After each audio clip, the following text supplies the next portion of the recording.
Este es un programa traído a ustedes por La Flaca Producciones.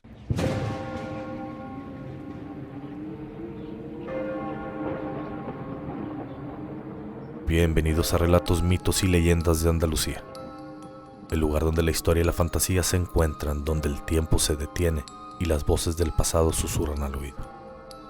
Soy Eri Guadiana, un apasionado de los relatos, y junto a mí, otra enamorada de las historias. Buenas, soy Diana Blas y seremos vuestros guías en este viaje por los relatos, mitos y leyendas que han dado forma a esta tierra. Este programa nos lleva a viajar en el tiempo y en la historia de Andalucía, un lugar donde las huellas de la civilización pasada siguen vivas en cada rincón. Cada provincia, con su propia esencia, esconde secretos que, al ser revelado, nos transportan a épocas llenas de misterios, leyendas y relatos asombrosos. Aquí no solo seremos simples espectadores, sino que tú como audiencia tendrás un papel esencial. Os invitamos a participar activamente compartiendo esas historias familiares que han sido contadas generación tras generación. Si tenéis algún relato, historia, podéis enviárnoslo fácilmente a través del correo electrónico relatos-mitos-y-leyendas-andalucía@gmail.com o por WhatsApp al 615-858433. Es el momento de dar vida a esas leyendas que tu abuela, tu abuelo, tu tío, quien fuera, te contaban o te susurraban al oído para que no desaparezcan en el tiempo. Y así es como damos paso a este segundo capítulo, donde volvemos con la mística provincia de Huelva, y esta historia nos la envía un escucha desde Palos de la Frontera. Él nos envía la leyenda del chico de la curva de San Juan del Puerto. Y dice algo así. En las tranquilas carreteras de Andalucía, entre pinares y caminos solitarios, hay un tramo que, aunque para algunos parece una vía más, para otros guarda una historia que susurra con cautela. Es la carretera A494, que serpentea entre San Juan del Puerto y Mazagón. Existe un lugar donde lo habitual se mezcla con lo sobrenatural, y dicen que los residentes de la zona, sobre todo los conductores veteranos, conocen bien la historia del chico de la curva, una leyenda que ha perdurado por generaciones. Aparentemente todo comienza un 3 de junio, cuando Javier, quien presuntamente fuera un comerciante local de San Juan del Puerto, decide regresar a casa tras un largo día de trabajo en Mazagón. La lluvia golpeaba fuertemente su parabrisas. Las luces de los faros apenas logran abrirse paso entre la espesa cortina de agua. El reloj marcaba las 10:45 de la noche. La carretera estaba desértica, con pocas luces provenientes de los vehículos que se cruzaban de vez en cuando. Javier está cansado. Las curvas de la A494, familiarmente conocidas por él, parecen tomarle más tiempo de lo habitual. Es un tramo peligroso, especialmente cerca de la intersección con la A5026, donde la carretera se estrecha antes de una curva mortal hacia un arroyo de la dehesa del Estero.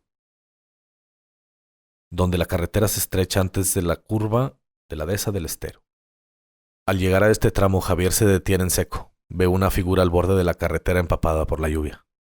A medida que se acerca, la figura se hace más clara. Es un joven de unos 30 años con ropa oscura y el cabello mojado. Está de pie, extendiendo la mano pidiendo que lo lleven. Aunque Javier no es supersticioso, algo le impulsa a reducir la velocidad y mirar más de cerca. Sin embargo, algo en la actitud del joven le parece extraño. Pasa lentamente a su lado y en el último momento se ve a aquel chico mirarlo fijamente. Un escalofrío recorre la espalda de Javier, pero decide seguir su camino sin detenerse. Lo observa por el retrovisor y al volver a mirar al frente la sensación de incomodidad persiste. No puede evitar sentirse vigilado, pero continúa conduciendo hasta llegar a su destino sin más incidentes por el momento. 3 días después, el 6 de junio, Javier tiene que hacer nuevamente el mismo recorrido. Aunque durante la noche no se presentó lluvia, sí que había algo de neblina. La atmósfera parecía un poco densa, como si algo estuviera por suceder. Al acercarse al mismo punto de la carretera, la figura del joven aparece otra vez, al lado de la curva. está ahí de pie, con la misma actitud silenciosa. Javier, aunque preocupado, se obliga a no detenerse, recordando la incomodidad que sintió la vez anterior. Una espesa niebla cubría la carretera y sabe que no puede confiar en lo que está viendo. Lo que me resulta muy curioso es que en junio, en San Juan del Puerto hacia Mazagón, o sea, serían 3 días después el 6, por 3 días antes el 3, 3 y 6, el 6 una neblina espesa extraña y el 3 lluvia como para estar empapado. Hombre, no sé, el calentamiento global. Sí, puede ser. A ver si se conoce mucha lluvia en junio, pero no sé, me llama la atención. Sí, Era es algo, parte sí es un del... poco, sí es un poco como curioso, ¿no? El caso, Ujú. pero bueno, tampoco no nos dice la fecha exacta de esto, ¿sabes? Entonces, hombre, yo sé que esta historia se ha escuchado por muchos años y se ha pasado ya con el tiempo, Sí, entonces claro, claro. seguramente estamos hablando de algo que sucedió en los 60s o en los 50s. Este Javier seguramente es una persona de hace muchos años. Entonces, pues, podría ser que sí hubiera un poco más de inestabilidad en el ambiente y lluvias y cosas así, ¿no? Vamos a otorgarle la Sí, duda. por supuesto, por supuesto. Y vale, con el corazón acelerado, sigue adelante sin dar más importancia de lo que sucedió. Pero algo dentro de él empieza a cambiar. Esa presencia que parece estar allí, en ese mismo lugar, lo inquieta profundamente. De nuevo lo mira por el retrovisor y nota que el chico sigue ahí, observando, inmóvil. Pero Javier no se detiene. Acelera el paso hasta perder de vista la figura. Y luego, finalmente, el 14 de junio, Javier vuelve a hacer el mismo recorrido. Pero esta vez la sensación de que algo extraño está por ocurrir lo invade aún más. Esa misma curva, esa misma figura al borde del camino. El chico está ahí otra vez. Como si lo estuviera esperando. Pero ahora Javier no duda. No va a detenerse. Esta vez la presencia de aquel joven es aún más palpable, como si el aire mismo se hubiese detenido a su alrededor. A medida que se aproxima el chico, los recuerdos de las veces anteriores lo invaden, pero decide no mirar atrás. Con el corazón latiendo fuerte pasa de largo y a diferencia de las otras ocasiones no se atreve a mirar ni una sola vez por el retrovisor. Esa curva, ese tramo de la A494 sigue guardando el misterio. Cuando Javier finalmente llega a la estación de servicio a las afueras de Moguer, su mente sigue dando vueltas a lo que ha vivido. Se atreve a contarle a algunas personas habituales de la estación de servicio lo que ha visto, pero solo un hombre mayor que atiende la estación parece saber de lo que habla, como si las historias sobre el chico de la curva fueran conocidas. Cuando Javier se siente lo suficientemente valiente como para preguntar, el anciano, con mirada comprensiva, le responde. No eres el primero al que le pasa algo así en esa curva. Ese chico lleva años ahí, esperando, alertando a los conductores. Murió en un accidente en ese mismo tramo, pero nunca se ha ido. Muchos lo han visto, especialmente en junio. Solo aquellos que se atreven a detenerse sienten realmente su presencia. Javier asiente desconcertado, pero decide marcharse sin más palabras. Al regresar a casa esa noche, ya no puede dejar de pensar en el chico parado ahí, observando. La carretera A494, aunque parezca una vía común, tiene algo extraño que jamás podrá olvidar. Y a pesar de que nunca dejó que el chico subiera a su coche, Javier sigue siendo parte de una historia que circula entre los locales, como una advertencia para los más osados, que corren sin precaución esas vías. Ajá, entonces esta es la historia que tenemos de Está el chico de la curva. curiosa porque A ver, realmente a nivel mundial todos conocemos a la chica de la curva. totalmente. Eso es algo que yo creo que hay que tocar así como punto número uno. Claro, a nivel Y lo mundial, más importante de todo esto, yo creo que la chica o el chico de la curva existe en todos lados y en todas las leyendas urbanas de casi todas las poblaciones. totalmente. Y casi siempre nos deja este último mensaje, ¿no? Este último mensaje con el que nos podemos quedar y con el que deberíamos de pregonar, que es tener precaución en las carreteras. Siempre tener precaución en estas vías. Digamos que estas apariciones fantasmales suelen aparecer siempre a personas, bueno, como se comenta por acá, ¿no? Suelen aparecer a personas que pues recorren las carreteras con velocidades que no son las apropiadas para los lugares, ¿no? Entonces yo creería que... Yo como anécdota, no me ha pasado a mí. La verdad que a mí me pasa y me mato. O sea, no creo que sería contraproducente que me pasara a mí. Pero tengo un amigo, por ejemplo, esta es la historia del chico de San Juan, de Javier, que contaba Javier. Aquí por la zona también está la chica de la curva de Sanlúcar, también un punto muy peligroso en la carretera antigua donde había un barranco. Entonces, todo como viene bien traído al que hay que reducir la velocidad y al no ser tenebroso, ¿no? A la hora de conducir. Y este amigo, el novio de mi amiga, ella estaba estudiando en Sevilla y todos los domingos la llevaba pues ella se quedaba allí, ¿no? Toda la semana y venía el fin de semana a estudiar, el novio la recogía y después el domingo la llevaba por la noche. Y normalmente la llevaba esto de las 10, de las 11 de la noche. Y él y yo siempre nos mandamos cosas de miedo porque los dos somos dos cagones y nos encantan, pero nos dan mucho miedo. Las cosas de miedo. Las cosas de miedo dan miedo. Sí. Y no me gusta pasar miedo, yo no sé. No puteamos hablando mal de esa manera, mandándonos cosas de miedo. Y siempre, cada vez que él iba a llevar a la novia, o sea, es una anécdota personal, yo le hablaba y le decía, cuidado con la chica de la curva. Cuidado con la chica de la curva. Después de... pues, la novia terminó su carrera y me confiesa un día así entre copa hablando y eso y me dice, lo voy a decir textualmente, dice, eres una hija de puta, llevo 4 años llevando a mi novia y viniéndome solo con las ventanas abiertas del coche. Y yo, ¿pero por qué? Y decía, porque cada vez que salía, cada vez que salía de Sevilla para acá, él creía que se le iba a montar en el coche la chica de la curva, porque la de San Lucas supuestamente se monta en el coche y te dice, cuidado que yo me maté en esa curva.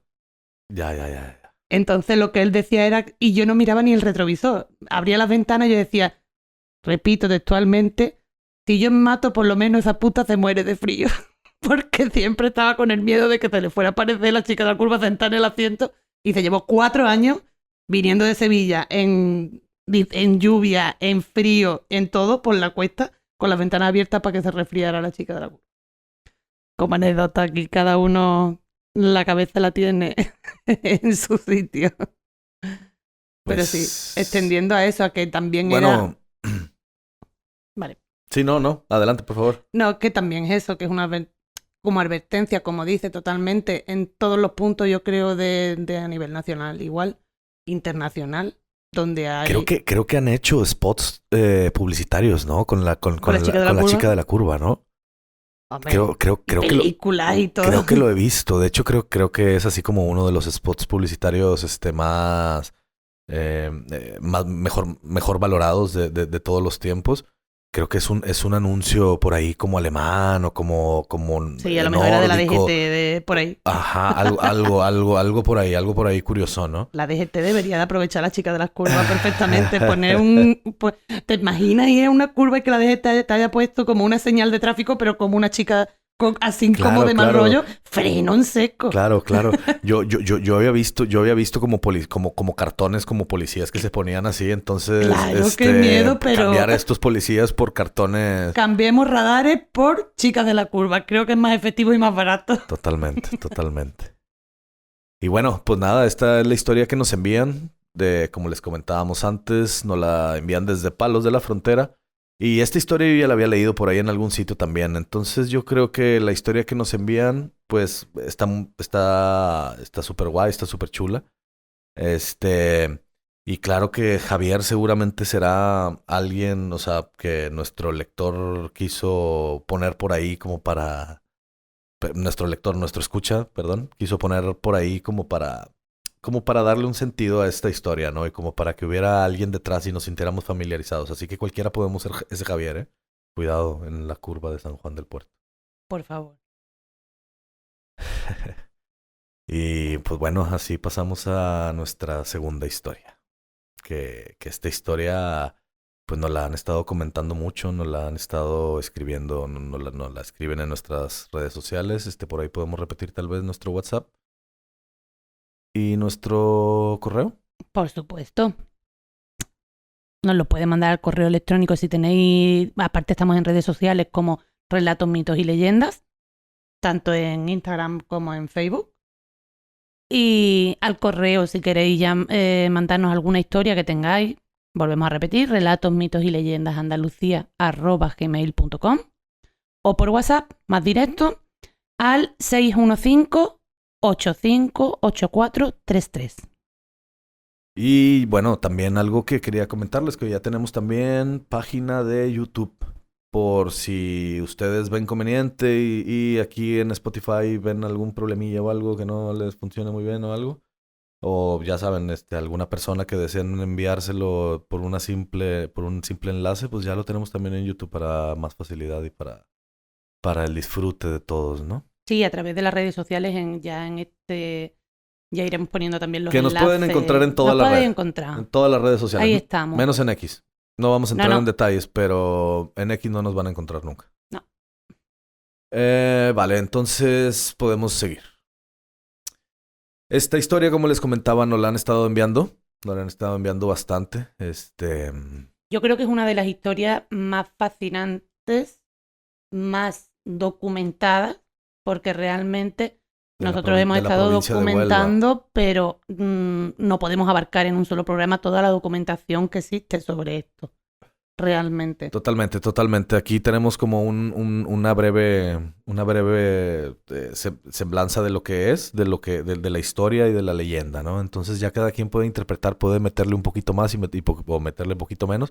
Y si ven algo que no les cuadre por ahí, por favor envíenoslo, envíenos un WhatsApp y díganos, ¿sabes qué? Que esto así no fue, que esto no sucedió de esta forma. Claro, o incluso si tienen... Existe poca información. Claro. Es algo que hay que nombrar, que existe poca información y evidentemente la información que existe pues se va degenerando con el tiempo, ¿no? Uh-huh. Conforme se va contando y contando se va degenerando un poco más, se va haciendo teléfono, ya sabes, como un teléfono descompuesto. Entonces, al final de cuentas, pues si alguien cree que sea importante acentuar algo, por favor, díganoslo con toda confianza. Claro, totalmente. Si vemos, o sea, si realmente tienen testimonio, tienen cosas que podamos aportar, es un tema que se puede abrir otro día perfectamente, porque sí es un tema en el que hay que profundizar. Vale. Pues así es. Ahora me gustaría que nos transportáramos a un lugar oscuro. Una historia que nos han estado enviando mucho estas últimas semanas. Un lugar que parecía haber quedado atrapado en el tiempo, donde las paredes susurraban historias que no se pueden explicar, y el aire está cargado de una energía inquietante. Estoy hablando del viejo y ya demolido Hospital Manuel Lois. Un edificio que, durante muchos años, fue testigo de innumerables historias de vida y muerte.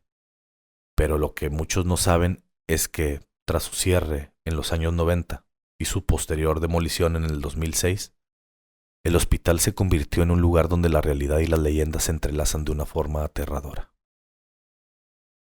El hospital no fue siempre solo una estructura de ladrillo y cemento. Fue un refugio para enfermos, un centro de trabajo para médicos, enfermeras y personal sanitario. Pero también fue el escenario de numerosos momentos de sufrimiento, despedidas y sobre todo de historias que han quedado grabadas en la memoria colectiva de quienes alguna vez pusieron un pie en sus pasillos. Con el paso de los años y su cierre, el hospital quedó prácticamente abandonado, pero lo que muchos no sabían es que algo seguía acechando en su interior. Los primeros testimonios comenzaron a surgir de aquellos que, por necesidad o curiosidad, se adentraron en sus oscuros pasillos. Algunos trabajadores que en su juventud habían formado parte de la plantilla comenzaron a contar historias de sucesos extraños que, durante la década de 1980, los había dejado profundamente perturbados. Había algo en ese hospital que no encajaba, algo que parecía haberse quedado allí incluso después de su cierre definitivo. Sin embargo, lo que realmente estremeció a todos ocurrió en una fría noche de invierno. Fue en la cuarta planta del hospital, un lugar que ya en vida del edificio había estado marcado por una extraña sensación de desolación. Nadie se atrevía a ir allí después de que el hospital cerrara. Muchos lo consideraban la zona más peligrosa, la que mejor se mantenía preservada por la oscuridad que siempre la rodeaba. Esta cuarta planta la podríamos llamar como la zona cero, ¿no? La cuarta planta me resuena mucho porque, te lo cuento. Sí sabes por qué se llama Manuel Lois, ¿no? ¿Quién era Manuel Lois? Sí, Manuel Loaiza, tengo entendido que era un almirante o algo así algo de la mar, ¿no? Algo que tenía que ver con la mar. Claro, lo que me rechina de la planta 4 es que leyendo quién era Manuel Lois y lo que hacía, me cuadran algunas cosas en tema numérico, ¿no? Manuel Lois fue un héroe, realmente, soldado de la infantería marina, nacido en Ordes, donde suministraba servicio a la tripulación del cañón número 4, volvemos a tenerlo ahí otra vez, de babor del buque de Baleares en la Guerra Civil. En un enfrentamiento entre disparos salió ardiendo una caja donde había proyectiles en llama. La tomó entre sus manos y sin titubear lo tiró al mar para que no explotara dentro de su nave, sin salvando a toda la tripulación. Y como consecuencia murió calcinado el 4 de julio de 1954. Wow, 444. Sí, es un poco... Entonces, digo, como dato, no sé, pero es raro que todo pasa en la planta cuarta y... Sí, se podría, esto podríamos como nombrarlo como la zona 4 en vez de la zona 0. La zona 4. Vale. Pues sigamos. Y esa noche, sin saber cómo ni por qué, una gran cantidad de colchones almacenados en la cuarta planta comenzaron a arder de manera inexplicable. El fuego se desató de forma violenta, pero lo más sorprendente fue la incertidumbre sobre su origen. No hubo un cortocircuito, ni una fuga de gas, ni ninguna explicación lógica para aquel incendio. Los bomberos llegaron rápidamente al lugar, pero el fuego se propagó con tal rapidez que les costó mucho controlarlo. Uno de los bomberos, aún impresionado por lo vivido, relató más tarde lo que experimentó mientras intentaba apagar las llamas. Y cito: sentí auténtico pánico. No sé qué había ahí arriba, pero sentimos que no estábamos solos. Hacía un frío tremendo. Nunca había sentido algo así. Era algo que me helaba la sangre. Me dio miedo de verdad. Era como si algo nos estuviera observando. Estábamos acompañados por algo que no podíamos ver, aseguraba este bombero con un tono de voz grave, como si las palabras no pudieran expresar lo que realmente había sentido. Y este no fue el único incidente. En los años siguientes se registraron 6 incendios más. 6 incendios más en la misma planta. Siempre en la planta 4. Siempre en la misma planta. Siempre con las mismas características. El fuego comenzaba sin razón aparente, sin un origen claro. Esto comenzó a generar rumores entre los vecinos y trabajadores del lugar. La gente empezaba a decir que la cuarta planta estaba maldita, que algo en ese piso había quedado atrapado con el paso del tiempo. Y como si fuera poco, muchos empleados, ya sea del hospital o de la empresa de seguridad que fueron contratadas para vigilar el edificio, comenzaron a contar historias aún más extrañas. Había testigos que aseguraban haber visto una figura fantasmal, una dama vestida de blanco, que caminaba entre las sombras, llorando desconsoladamente. Su presencia se sentía especialmente fuerte durante las noches más oscuras, y sus lamentos se escuchaban a lo lejos, llenando de inquietud los pasillos desiertos del hospital. Su rostro era inconfundible para aquellos que lograban verla, y cito: era una mujer vestida completamente de blanco, con el rostro cubierto por su largo cabello. No decía palabra alguna, solo lloraba, pero sus sollozos llenaban el edificio. Era como si su dolor estuviera presente en cada rincón. Narraba un ex empleado del hospital, uno de los primeros en hablar sobre esa aparición. Pero lo más escalofriante de todo esto no fueron solo los testimonios de quienes vieron a la dama de blanco. Lo realmente extraño fue cómo estos fenómenos parecían afectar a las personas que trabajaban cerca de esa planta. En especial, los empleados del turno de urgencias, quienes bajo una constante presión emocional comenzaron a sufrir trastornos nerviosos, depresión e incluso ataques de pánico. Muchos de ellos dejaron su trabajo, incapaces de soportar la creciente sensación de desesperación y terror que los perseguía incluso durante el día. Los que permanecieron empezaron a sentir cómo su moral se iba derrumbando lentamente, a medida que los lamentos de la dama de blanco se volvían más y más frecuentes. El ambiente se volvió tóxico, y no solo por la presión del trabajo en un lugar tan complejo, sino por el peso de lo que parecía ser una presencia maligna que no los dejaba en paz. Pero quizás la historia más aterradora proviene de un vigilante de seguridad, quien fue asignado a hacer rondas nocturnas en el hospital acompañado de su perro. De hecho, un seguidor nos ha mandado un testimonio sobre esta misma persona y otras cosas que lo vamos a leer al final de... Estupendo, vamos a leerlo al final.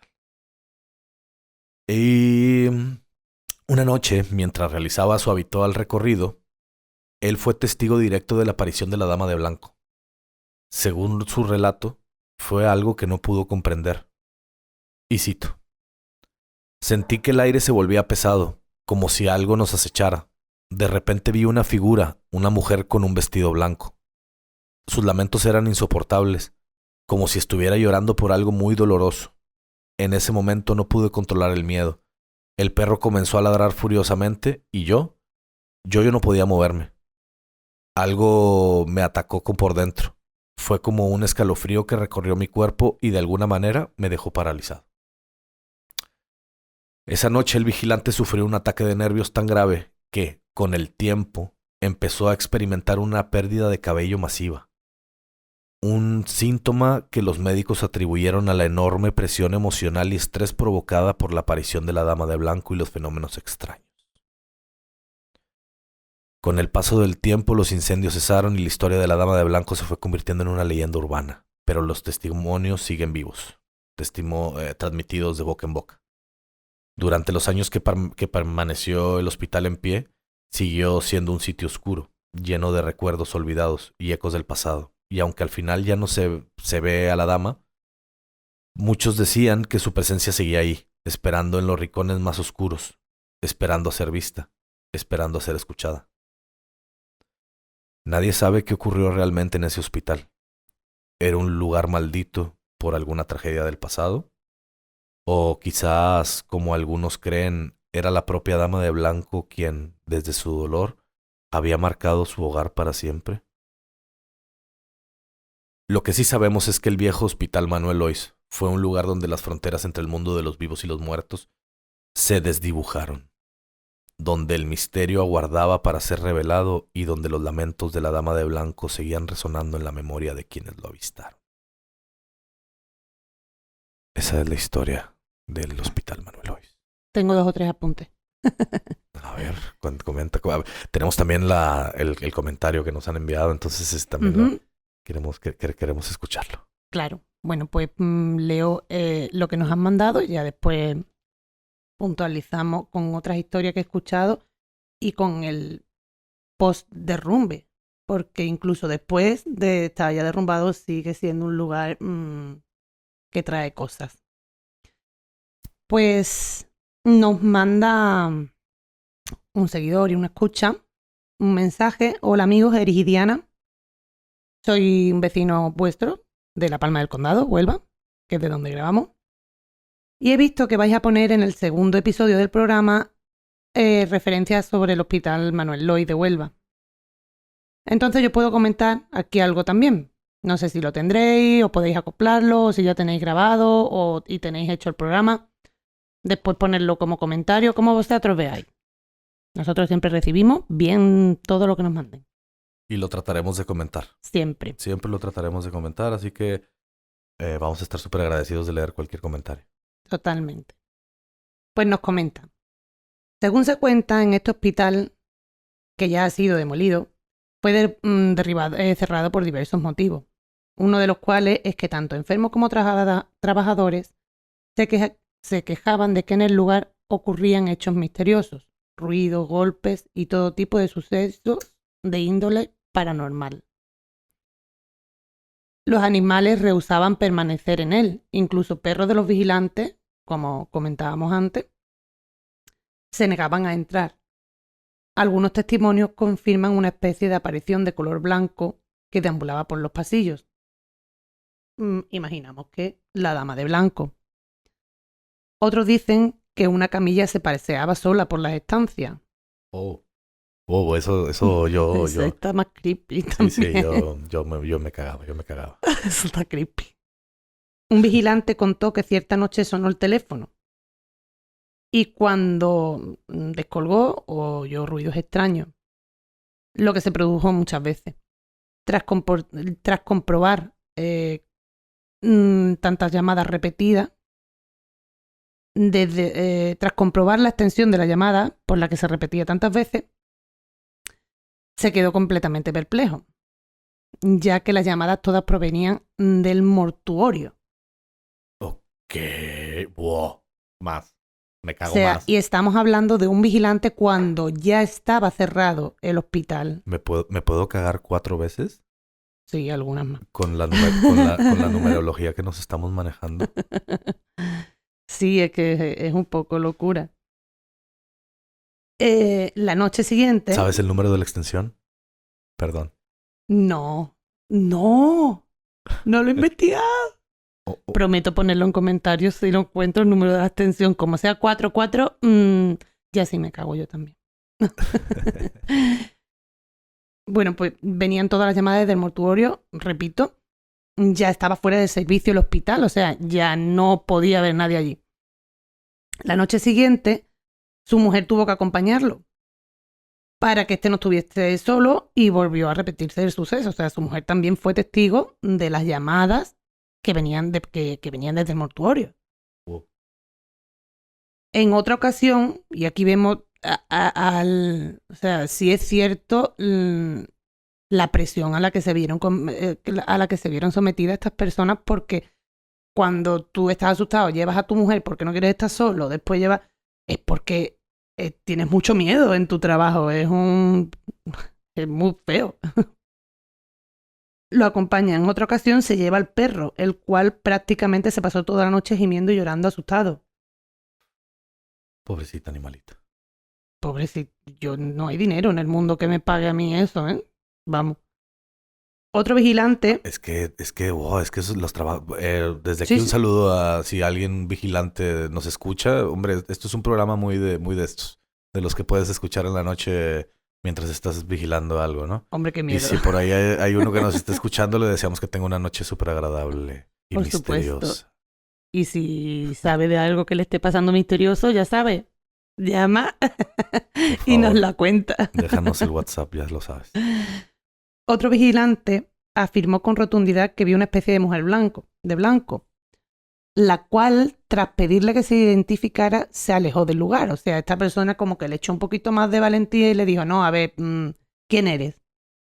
Y ella se va del lugar. Él la empieza a perseguir y cuando dobla la esquina, afirma que en ese pasillo por el que él había pasado muchas veces o sea, pues haciendo rondas, ¿no? de vigilancia, no había nada escrito, no había nada en las paredes, porque sí hubo un tiempo en que fue un sitio en el que iba gente a hacer pintadas y hacer... Entonces, supongo. Dejó claro que este hombre había, o sea, sí declara firmemente que en esas paredes no había nada cuando él había pasado minutos antes de que pasara esto. Y en la pared había un mensaje escrito, cuidado con la señora de blanco. Hombre, a ver, sí. Que uno puede pensar, bueno, pues eso podría estar allí, pues un graffiti, por lo que sea, por la leyenda, por el morbo, por lo que... O se lo dejaría a un buen samaritano. No sé, porque él la vio. Advirtiéndole de algo. Él la vio y le preguntó con todo su Así que ya se despide nuestro oyente. Así que nada, un saludo, espero haberos ayudado en algo. Y bueno, Tengo varias documentaciones más de Andalucía y de varias provincias, e incluso de Huelva también. Y ya si queréis os voy comentando para que podáis realizar más capitulitos de este programa. Muchas gracias y un saludo, amigos. Pues muchas gracias. Muchas gracias a ti por compartir esta... Sí. Súper interesante, o sea, y bien, para agregar a lo que ya hemos desarrollado por ahí. Totalmente. Nos Sí. viene siempre muy bien. Es muy interesante leer, es muy interesante saber que quiera que no, pues tenemos esta curiosidad, ¿no? Del misterio y de todo lo que envuelve un poco, sí, el misterio de nuestra cultura. Es así. Después otro relato que me ha parecido interesante porque he estado investigando así, sobre todo en redes, que es donde podemos encontrar algo. Es uno que me llamó muchísimo la atención, que además hay fecha, porque es una señora que dio a luz el 8 de agosto de 1953. Ella estaba ingresada con su marido, su bebé en la habitación, todo bien, y en ese momento llegan unas enfermeras, le mueven la cama y traen a una muchacha que había entrado en urgencia con un parto también así de riesgo. La muchacha venía llorando, venía mal, y la pusieron en la habitación con este matrimonio. Ok. El matrimonio, claro, a ver que la chavala pues, era una muchacha joven, estaba sola, pues se acerca, incluso el marido le va a la máquina por un café para que lo beba, o sea, hubo una interacción real con esa muchacha. Ok. Y le preguntaron qué había pasado, que ella estaba muy mal y le dijo que es que había perdido al bebé. Después de eso ya, pues claro, el ambiente se quedó un poco helado. El niño se queda, su bebé de ella se queda dormido toda la noche, ella después del parto y él pues de todo el día se quedan dormidos toda la noche. Por la mañana despiertan y no estaba la cama. No estaba la cama de la muchacha que habían ingresado de urgencia y los muebles estaban todos porque la habían movido pues, para que cupiese la cama. Y estaban todos como estaban antes de que ingresaran a la otra muchacha, ¿no? El marido va a preguntar y le dice, oye, ¿qué ha pasado? Que anoche nos quedamos dormidos, que esta muchacha nos preocupó. Ella dice que se preocupó porque se veía que no estaba bien, ¿no? Que estaba mal. Y es ahí cuando la enfermera le dice que esa noche no había habido ningún ingreso y mucho menos con esas características. Sí, o sea, es que coge tus cosas y sal corriendo de ahí. Es que lo pregunta, los 3 días que la mujer está ingresada, el hombre se lo pregunta a todas las enfermeras por si, a lo mejor ha cambiado el turno. Estamos hablando de 1983, que a lo mejor el papeleo no estaba todo tan digitalizado como ahora. Claro. A todas las enfermeras de todos los turnos durante 3 días y nadie hizo ese ingreso. Sin duda, una de las historias que... Qué miedo. Una de las tantas que debe de tener el hospital. Qué miedo. Y lo otro que quería puntualizar simplemente es que ya no es la dama de blanco lo que me interesaría saber a mí qué había antes del hospital. Porque ese terreno sigue siendo un baldío. En ese terreno, cuando empezaron a derrumbarlo en 2006, que hasta 2006 no tuvieron los permisos, se tuvo que parar por problemas de amianto. Hasta 2008 no vuelven a retomar lo que es el derrumbe. La demolición, claro. La demolición. Hay muchísimos proyectos que se han presentado al Ayuntamiento de Huelva, de Diputación y de todo, porque ese terreno pasa a ser de Diputación, creo que. Y nunca jamás se ha llegado a lograr nada. Es un terreno baldío en el que nunca hay nada. Y nunca prospera nada, solo hierbas y solo... Entonces, ¿estaba en el hospital o sigue estando? ¿No es un parque ahora mismo ahí? Había propuesto un parque, pero creo que no se ha realizado. Según he podido yo leer, no se ha realizado ninguna obra. Se han empezado muchas. Vale, ¿Lo confirmamos? Lo podemos revisar y les comentamos como quiera. Pero sí, son una de las miles de historias que tiene el Hospital Manuel Lois y de las cuales pues nos encantaría que lo repetimos y lo volvemos a decir. Si alguien sabe de algo más, si hay algo más que tengamos que agregar en esto, Háganoslo saber, por favor, porque nosotros encantadísimos de agregar lo que se tenga que agregar, hombre. Con mucho gusto y con mucho cariño lo haríamos. Este, y a ver, pues realmente ahora mismo en el parque, porque pues me dio la curiosidad de ver en el Hospital Manuel Lois ahora mismo, está A ver, unos pisos, o sea, hay como unos pisos y como un terreno. en el terreno de... Los pisos están en el terreno donde estaba el parking. Claro, claro. Hicieron todo, o sea, ahora todos son unos pisos ahí en el Manuel Lois. Muy bien. Pues yo no Pues compré un piso ahí ni regalado. Cementerio indio o algo de eso tiene que haber sí, sí, llevado. sí, algo por ahí tiene que existir ahí, algo muy, muy curioso. No, no, no. Bueno, y pues nada, y así es como hemos llegado al final de nuestro viaje. Y esperamos que haya sido del agrado de todos. Recuerda que las leyendas de Andalucía siguen vivas gracias a ti. Si conoces un relato que merece ser contado, no dudes en enviarlo a relatosmitosyleyendasandalucía@gmail.com. Sí, relatos, mitos y leyendas andalucía@gmail.com. O por WhatsApp al 615-858433. Tus historias son las que mantienen encendida la llama de nuestro viaje. Y sin más que agregar de momento, gracias por acompañarnos. Soy Eric Guadiana y junto a mí, mi compañera Diana Blas. Nos encontramos en el próximo episodio de Relatos, Mitos y Leyendas de Andalucía, donde el pasado y lo desconocido volverán a susurrarnos al oído. Hasta pronto, viajeros de lo sobrenatural.